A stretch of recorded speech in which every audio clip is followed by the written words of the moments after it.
As the prophet of esports, I rely on trustworthy and meaningful data every day.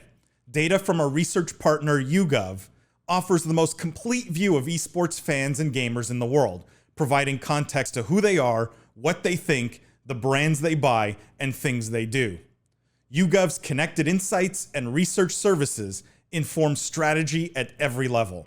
If you're a team, a brand, agency, or rights holder, you should be talking with YouGov.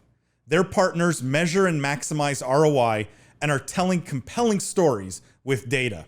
Visit yougov.com/gaming-esports to learn more. And the first is brands that are mentioned in Twitch chat, because I thought this was interesting in terms of which brands have been the most successful in getting sort of attention in Twitch chat. And so here, basically, they looked at all of the mentions of brands, food and beverage brands, mentioned in Twitch chat globally between September 2020 and August 2021, okay? Do you guys have a thought in terms of which are the big food and beverage brands that were mentioned most in Twitch chat? I can tell you the number one answer is not a major, like, global brand by any means. Food and beverage brand? Yeah. I want to guess the Hot Pockets is up there. I hope As your Mountain Dew's Hot up Pockets there. guy.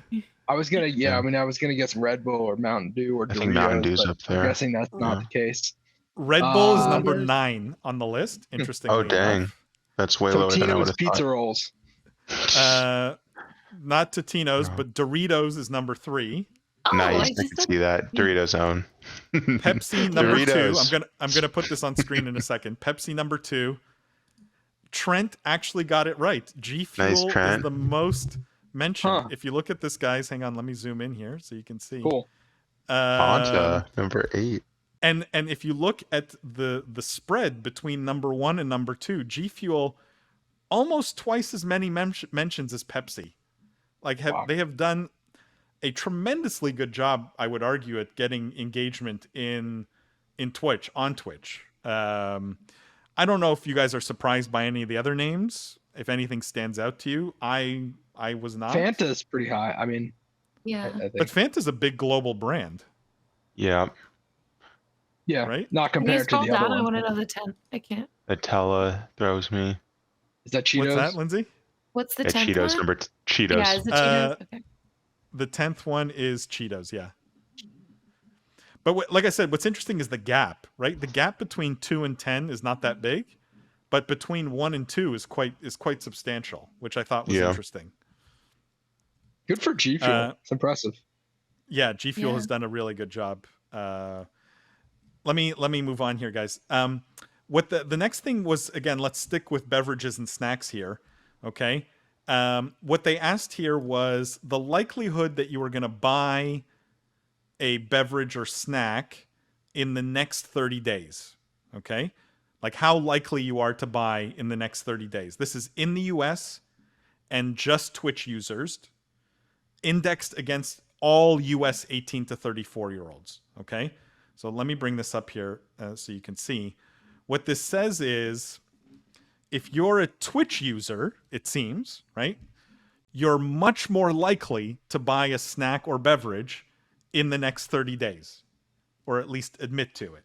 Jeff, I know you have thoughts on this. Oh no, I don't know if I'm making it at faces. I'm surprised at the number of people. Like it's just odd to me that few people are buying snacks or beverages. Maybe Yeah, I don't know. Am I like America is crazy? not Like, buying like snacks. people don't like only 50% of people buy snacks. Like Yeah. I don't know. Well, What's keep going in on here? mind, Who are these this people? is 18 to 34, so maybe they're not the main sort of buyer for their household, or I like- bought like- more like you- snacks when I was that age. I'm still that age actually. I'm literally 31.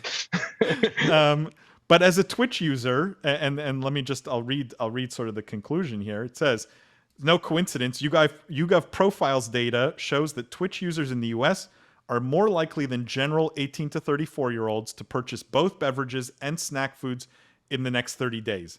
With such high penetration rates among this audience, brand mentions connected to advertisements or sponsorships appearing during live streams are just as common as viewer-driven conversations spurring from organic mentions, streamers eating snacks, etc. which it makes sense, right? Like in a lot of cases, I would guess a lot of those mentions are not bot, right? Are not actually paid engagement. Trent says, I'm surprised that Nutter Butter isn't up there. Trent, why? That's oddly specific. All right, let me get to the next one here.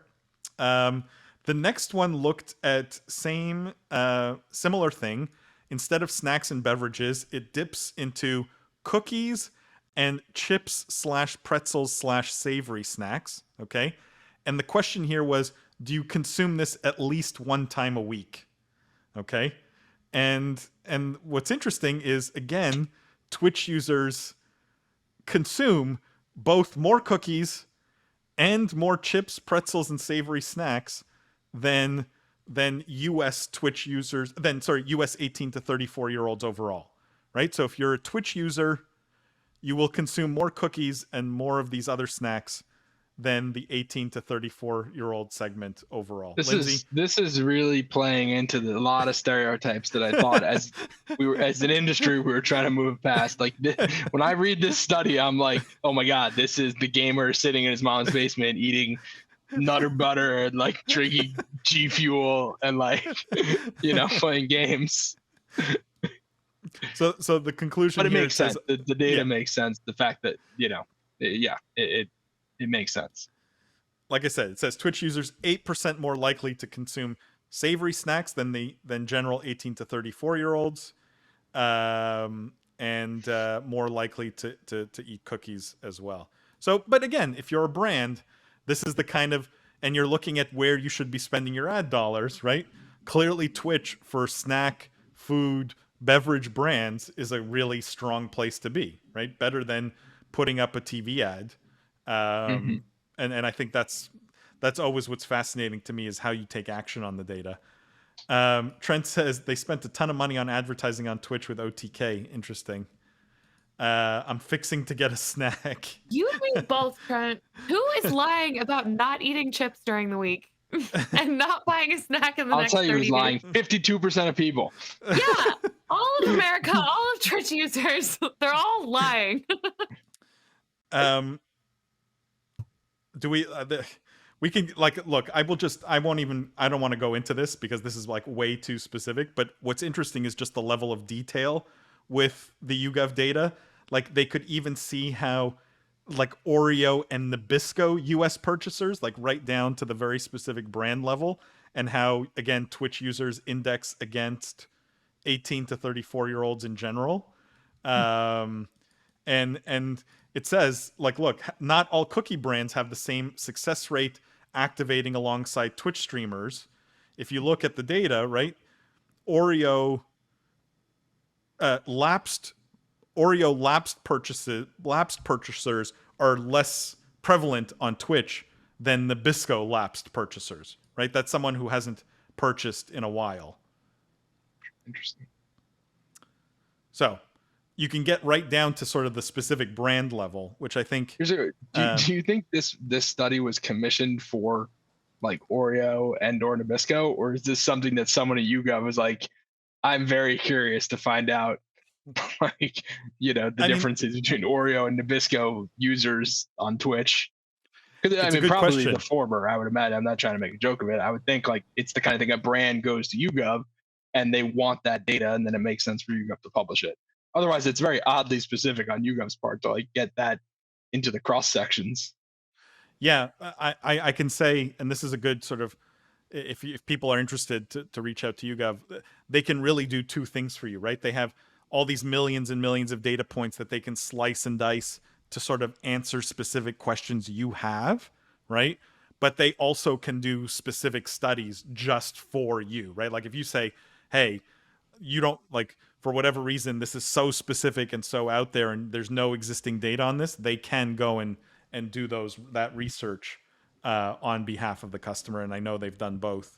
So it is interesting. I don't know if this was something that was commissioned by an outside customer or if this was internal, but